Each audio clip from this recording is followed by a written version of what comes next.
ready to unlock the freshest Instagram features and keep your app running smoother than ever. First, let's head over to the App Store. Locate the App Store icon on your iPhone's home screen. It's the blue icon with a white native tools. Tap on it to open. Now, once you're in the App Store, look for the search icon. It's typically at the bottom right corner of your screen. Tap the search icon.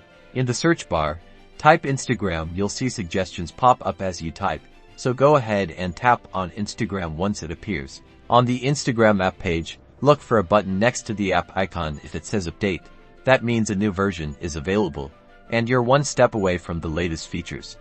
If it says open, congrats, you're already up to date. Tap the update button. The update will begin downloading and installing automatically. You'll see a progress indicator as it downloads. Once the update is complete, the update button will change to an open button. Tap open to launch the newly updated Instagram app. And that's it.